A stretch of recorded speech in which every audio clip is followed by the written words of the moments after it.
Reserve bank of इंडियाचे governor Shaktikanta Das यांनी गेले 2 दिवसामध्ये मुलाखती देऊन सांगितलं की बँकांनी आपलं हाऊसिंग लोन किंवा व्हेकल लोन किंवा व्यक्तिगत कर्ज ही देत असताना काळजी घ्यावी. कारण ह्याच्यामध्ये फार मोठ्या प्रमाणामध्ये नॉन परफॉर्मिंग असेट निर्माण होत आहेत. म्हणजे ती ज्यांनी कर्ज घेतली त्यांच्याकडून वेळच्या वेळी फेडली जात नाहीत. आणि करोनाच्या नंतर विशेष करून NBFCs म्हणजे राष्ट्रीयकृत बँकांना आपण ओळखतो, आपण खाजगी बँकांना ओळखतो, या जुन्या आहेत. परंतु 2015 नंतर विशेष करून नॉन बँकिंग फायनान्शियल कंपन्यांचं फार मोठं पे निर्माण झालं. अर्थातच रिझर्व्ह बँक ऑफ इंडिया एक नियामक संस्था रेग्युलेटर म्हणून त्याची लायसन्सिंग पॉलिसी त्यांच्याचकडे आहे. परंतु जेव्हा आज शक्तिकांता दास असं सांगतात की NBFCनी दिलेली लोन ही आत्ता फार मोठ्या प्रमाणामध्ये त्याचा आम्ही रिस्क वेटेज वाढवतो, त्याचा कर्जाचा जो काही रिस्कचा भाग आहे लक्षात घेऊन लोक कर्जफेड करत नसतील तर बँका धोक्यात येतील. म्हणून बँकांनी सावधपणे ही कर्ज द्यावीत, हा पहिला मुद्दा. त्यांच्या सांगण्याचा अर्थ असा की ही कर्ज धोकादायक आहेत. आता कॉर्पोरेटची कर्ज बुडली इतक्या वर्षात, याबद्दल ते धोकादायक आहेत असं ते कधीच बोलले नाहीत. परंतु सर्वसामान्य माणसांना देण्यात येणारी कर्ज ही परत येत नाहीत, तर ती देताना मोठ्या बँकांनी विशेष करून NBFCनी सावध राहावं. आणि आम्ही त्यांचे नियम अतिशय कडक करतो, त्याचा रिस्क वेट जो आहे तो आम्ही वाढवतो. म्हणजे ती धोकादायक आहेत, ती रिस्की आहेत असं आमचं म्हणणं आहे. आणि त्यांनी सर्वांना इशारे दिले. हे जेव्हा रिझर्व्ह बँक ऑफ इंडियाचे गव्हर्नर बोलतात तेव्हा पहिला प्रश्न उपस्थित असा होतो की ही जी रिटेल कर्ज आहेत ती विशेष करून खाजगी बँका आणि काही प्रमाणात नाही म्हटलं तरी मी आता विशेष उल्लेख केला तो NBFC यांच्यामार्फत तो दिला जातो किंवा फिनटेक कंपन्या. ह्या सगळ्या फिनटेक कंपन्यांचे लायसन्सेस 2015 नंतर आलेले आहेत. मग याची जबाबदारी रिझर्व्ह बँक ऑफ इंडिया घेते की नाही, त्याचं उत्तर ते देत नाही आहेत. मोठी कर्ज ही मोठ्या कॉर्पोरेट्सना दिली आणि त्याचे पैसे परत येत नाहीत आणि मग पंतप्रधान या देशाच्या आधीच्या सरकारला दोष देतात की त्यांनी फोन बँकिंग केलं. म्हणजे चक्क मनमोहन सिंगांवरती ते दोष देतात किंवा काँग्रेसवरती दोषारोप करतात. तेव्हा कोणीच बोलत नाही. आता गंमत अशी आहे की जवळजवळ 9.5 वर्ष झालेली आहेत. आता ह्या रिटेल कर्जावरती एक सूतोवाच करताना, भाष्य करताना शक्तिकांता दास बँकांना सावध करतात. आपण पहिल्यांदा त्या मुद्द्याकडे येऊ. या बँका कुठल्या? आता NBFC. पण मी तुम्हाला सांगतो की 2018मध्ये म्हणजे डिमॉनिटायझेशनच्या नंतर एक पहिला मोठा असा फटका बसला ना अर्थव्यवस्थेमध्ये, तो PMC कोऑपरेटिव्ह बँक म्हणजे पंजाब आणि महाराष्ट्र कोऑपरेटिव्ह बँक, त्या ठिकाणी DHFL म्हणजे दिवाण हाऊसिंग फायनान्स लिमिटेड म्हणजे वाधवा यांची, ते आता जेलमध्ये बेलमध्ये आहेत. DHFL कोसळली, दिवाण हाऊसिंग फायनान्स बरं का, ही NBFC आहे पण ती हाऊसिंगमध्ये आहे. त्याचप्रमाणे अन्य ठिकाणी सुद्धा पर्सनल लोन देते. आणि PMC त्याच्यामध्ये लिंकअप असल्यामुळे PMC आणि DHFL दोन्ही बुडले. आता ह्या सर्वांची लोन्स येस बँकेमध्ये होती. दुसरी एक NBFC फार महत्त्वाची आहे, त्याचं नाव IL&FS. आता ही जी कंपनी आहे ती NBFCमध्ये नंबर 1ची कंपनी होती, म्हणजे बँकिंग कंपनी. तर याचं लोन हे जवळजवळ LBFC कोसळली, त्यामुळे NBFCमध्ये क्रायसिस आहे हे त्या ठिकाणी प्रकर्षाने 2018 साली दिसून आलं. आपण 18, 19, 20 नंतर करोना बघितला, करोनानंतर परत 3 वर्षावरती आलेलो आहोत. NBFCचा क्रायसिस हा 2018 पासून आहे. आणि तरीसुद्धा आज NBFCच्या क्रायसिसवरती म्हणजे लेंडिंग प्रश्नावरती, कर्ज वाटपाच्या मुद्द्यांवरती स्वतः RBI एक कॉशन करतं. आता ही जी डिमॉनिटायझेशनची प्रक्रिया आहे ही कोणी केली? ही प्रक्रिया फायनान्स सेक्रेटरी म्हणून रिझर्व्ह बँक ऑफ इंडियाच्या गव्हर्नरनी मॉनिटर केली. आणि त्यावेळेस इथे उर्जित पटेल होते. उर्जित पटेलांनी मान खाली घालून डिमॉनिटायझेशन मान्य केलं. पण जेव्हा त्यांच्याकडून 4 लाख कोटी रुपये रिझर्व्ह फंडातून मागण्यात आले तेव्हा त्यांनी सांगितलं हे जमणार नाही, हा घ्या राजीनामा, मी चाललो. ते शक्तिकांता दास त्यानंतर आले, ते सरकारचे एक प्रतिनिधी म्हणून आले. ते MA हिस्ट्री वगैरे आहेत असं ऐकून आहोत, पण ते बँकिंगमध्ये किंवा अर्थशास्त्रामध्ये ते काय फारसे जाणकार आहेत असं म्हणता येत नाही. यांच्याच कालखंडामध्ये आता बँकांची बॅलन्स शीट क्लीन झालेली आपण बघतो. क्लीन झाली म्हणजे काय झालं? तर बँकांमध्ये दरवर्षी दर क्वार्टरला म्हणजे 3 महिन्याचा एक क्वार्टर असतो, त्या क्वार्टरला ज्या तोट्यातल्या बँका आहेत असं 2015, 14, 16 या कालखंडामध्ये प्रकर्षाने नवीन आलेलं मोदी सरकार सांगत होतं. आणि आम्ही आता ह्या बँकांच्या सुधारणांच्या कार्यक्रमामध्ये या सगळ्या बँकांमध्ये आम्ही 3 किंवा 4च बँका ठेवू असं म्हणत होतं. त्यांनी तसं ते 2019मध्ये केलं. 14 ते 19मध्ये 27 बँकांपैकी विलिनीकरणाच्या माध्यमातून आता फक्त 12 बँका शिल्लक आहेत. 13वी बँक जर धरली तर ती आपला IDBI बँक आहे. आता 12 बँक आणि 13वी IDBI ह्या तिन्ही विक्री करण्याचा निर्णय सेंट्रल कॅबिनेटने घेतला. हे मी अनेक वेळा माझ्या मुलाखतीत म्हणून सांगितलेलं आहे, ज्याच्यामध्ये सरकारला यश येत नाही. हा एक भाग. दुसरा भाग, यांची बॅलन्स शीट क्लीन केल्यानंतर या प्रचंड नफ्यात आलेल्या आहेत. त्यामुळे 19 नंतर विलिनीकरणाच्या टप्प्यानंतर बॅलन्स शीट आम्ही कशी स्वच्छ केली आणि आता बँका सगळ्या नफ्यात आल्या, याचं क्रेडिट कोण घेतं? Nirmala Sitharaman, reserve bank governor. मग दुसरं NBFCच्या बाबतीत आता जे संकट आले, कॉशन कोण करतं? Reserve bank of India, Nirmala Sitharaman. हे 2 विरोधाभासाचे प्रश्न आहेत. धोरणं त्यांनीच घेतलेली आहेत. दुसऱ्या धोरणाकडे मी येण्यापूर्वी, कारण का ते व्यक्तिगत कर्ज आहेत, व्हेकल कर्ज आहेत किंवा ओव्हरड्राफ्ट्स आहेत, छोट्या उद्योगांचे कर्ज आहेत, ही संकटात आहेत. त्याचा NPA वाढतोय, तो वसूल करताना अडचण येतील बँकांना, असं जेव्हा शक्तिकांत दास सांगतात आणि त्याचं रिस्क वेट वाढवतात, तेव्हा मग 14 ते 2022 पर्यंत राष्ट्रीयकृत बँका, खाजगी बँका यांनी जी कर्ज वाटली ती परत आली नाहीत, ती राईट ऑफ केली. तुम्हाला मी अनेक वेळा सांगितलेलं आहे की राईट ऑफ केलेली रक्कम आजच्या घडीला 22 ते 23 लाख कोटी रुपये आहे संपूर्ण बँकिंग व्यवसाय म्हणून. त्याच्यामध्ये राष्ट्रीयकृत बँकांचा जो टक्का आहे तो नेहमी 2/3% असतो. म्हणजे खाजगी बँका ICICI असो, HDFC असो, येस बँक असो. येस बँकेला तर कोसळवताना स्टेट बँक ऑफ इंडियाला पुढे करूनच स्टेट बँक ऑफ इंडियाचा DMDच तिथे बँकेच्या बोर्डावरती बसवण्यात आले येस बँकेच्या. आणि येस बँक आजही लडखडत का होईना पण उभी आहे ती स्टेट बँक ऑफ इंडियाच्या म्हणजे भारत सरकारच्या मदतीने. नाहीतर ती खाजगी बँक कोसळली असती. PMC कोसळवू दिली आणि येस बँक जगवली. त्याच्यामध्ये नॉन बँकिंग फायनान्शियल कंपन्या ज्या आहेत ते मी मगाशी म्हटलं त्याप्रमाणे DHFL किंवा ILFS या कोसळण्याचं वाचवणं. कारण ह्याच्यामध्ये जर बघितलं तर बरेचसे कॉर्पोरेट जे आहेत ना कर्ज घेणारे, हे सगळे गुजराती, मारवाडी असेच तुम्हाला दिसतील. मुद्दा हा की यांना वाचवण्याकरता ह्या बँका त्यांनी वाचवल्या, पण कोऑपरेटिव्ह मरू दिली. आणि ही कोऑपरेटिव्ह PMC मरू दिली म्हणजे काय, तर युनिटी फायनान्स नावाची एक बँक निर्माण केली.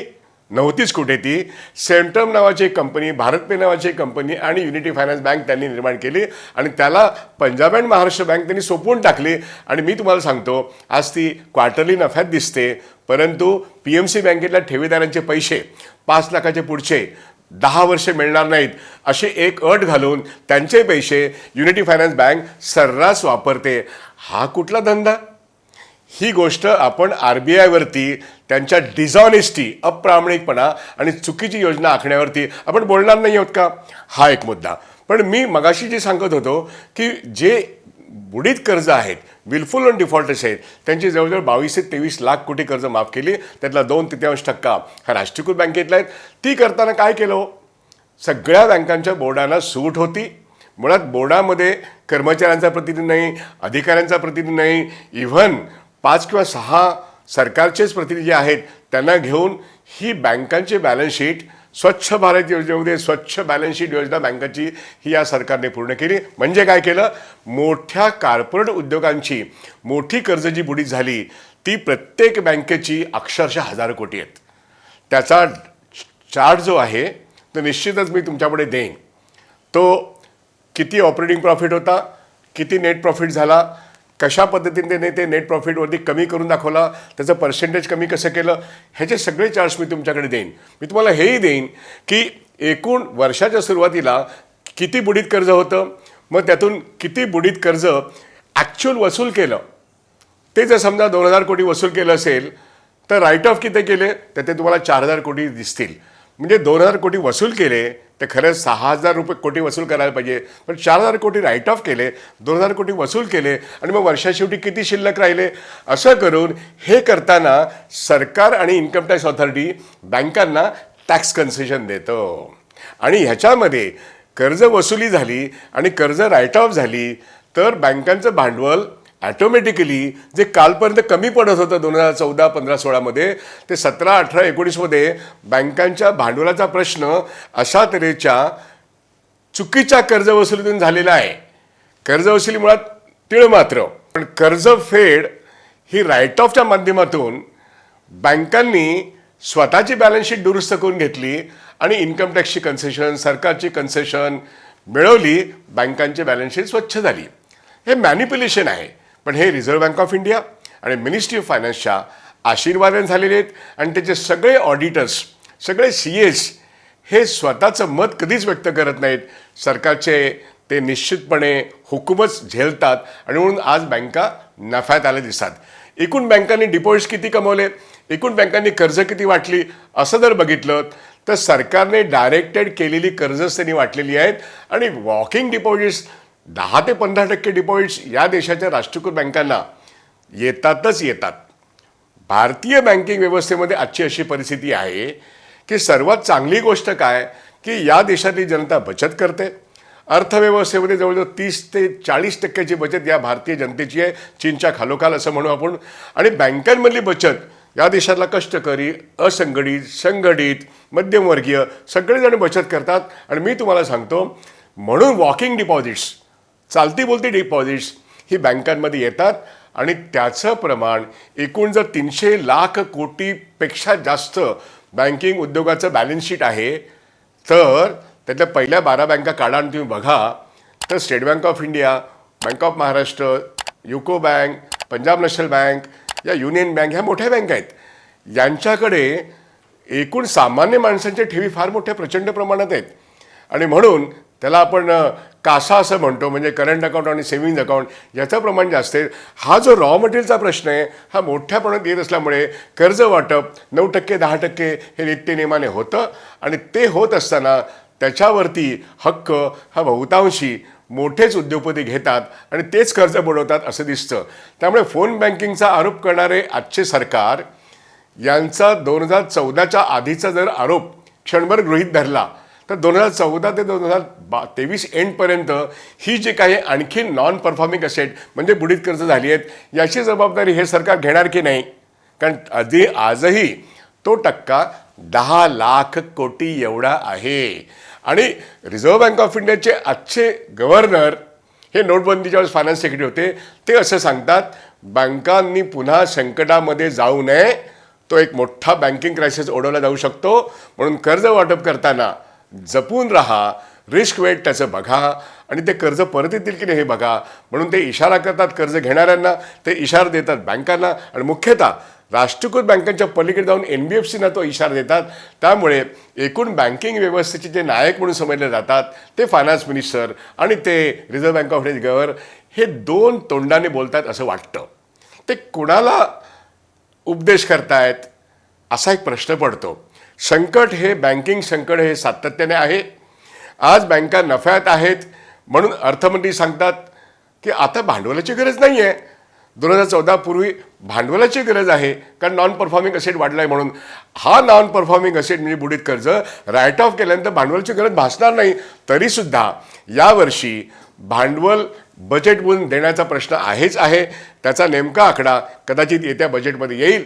त्याचबरोबर या सरकारने या बँका विकून टाकण्याचे ठरवलं. आता ते म्हणतायत की 15% त्याची डिसइन्व्हेस्टमेंट म्हणजे आम्ही त्यांचे शेअर्स विकू.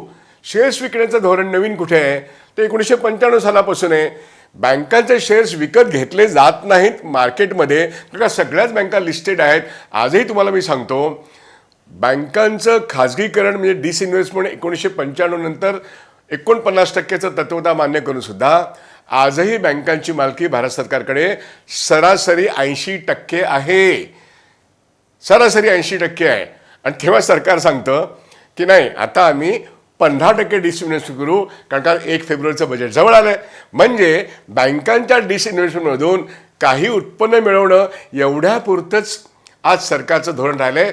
बँका नीटपणे समाजाभिमुख करून चालवावं. छोट्या उद्योगांना, शेतीला, छोट्या माणसांना कर्ज द्यावी, ते स्वस्त दर द्यावी असं कोणतेही धोरण रिझर्व्ह बँक ऑफ इंडिया किंवा फायनान्स मिनिस्ट्रीच्या तोंडून येत नाही. फक्त आम्ही कसे संकटातून बाहेर पडलो असं सांगण्याचा ते प्रयत्न करतात, पण मुळातच संकटाचे निर्माते तेच. संकट काय आहे ते स्पष्टपणे न सांगता बँकांचे बॅलन्स शीट व्हाईट वॉश करण्याचे अधिकार त्यांच्याकडे असल्यामुळे आज त्या बँकांच्या बॅलन्स शीट छानना कोणी करू शकत नाहीत. आणि तरी बँकांच्या शेअर्सना फार मोठा उठाव नाही आहे बरं का.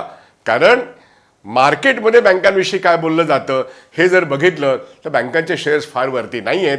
अशा एका वातावरणामध्ये मला असं वाटलं की आज रिझर्व्ह बँक ऑफ इंडियाचे गव्हर्नर काय जे सांगतायत ते नेमका इशारा कोणाला देत आहेत तर NBFCजना देत आहेत. म्हणजे त्यांनीच निर्माण केलेलं अपत्य 2015 नंतरचं ते आज नीटपणे काम करत नाहीत. पण जे 1969 सालानंतर निर्माण झालेलं बँकिंग क्षेत्र आहे ते राष्ट्रीयकृत बँकांचे ते आज नफ्यात आहे. त्याला समाजाभिमुख करा. देशाच्या अर्थव्यवस्थेला पूरक असं धोरण पूर्वी त्यांचं होतं ते आत्ता नाही. आता ते फक्त मोठ्या कॉर्पोरेटसाठी काम करते. त्यामुळे राष्ट्रीयकृत बँका टिकणं आणि वाढणं या दृष्टीने या देशाचे गव्हर्नर आणि या देशाचे अर्थमंत्री अजूनही काही बोलत नाही आहेत.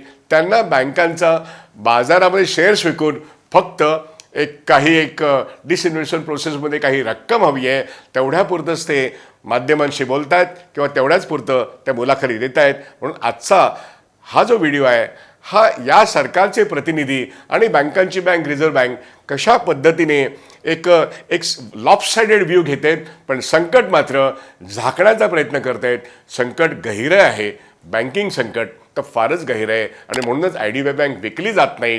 ते मार्चपर्यंत तो निर्णय पोस्टपोन केलेला आहे आणि त्याच्याविषयी फारसं कोणी बोलत नाही आहे कारण तो सरकारचा एक पराभव आहे. या ठिकाणी आत्ता रिझर्व्ह बँक ऑफ इंडिया त्याचे गव्हर्नर कुठेतरी खरं बोलू लागलेले आहेत. कारण मार्च 24मध्ये इलेक्शनला सुरुवात होईल. नवीन सरकार मे 24मध्ये निर्माण होईल. त्या ठिकाणी बँकिंग व्यवस्था हे एक अत्यंत महत्त्वाचं क्षेत्र आहे. त्याबद्दल त्यांना सत्य बोललंच पाहिजे अशी एक परिस्थिती निर्माण झाली आहे आणि म्हणून त्याचाही खुलासा आज करणं आवश्यक होतं. धन्यवाद.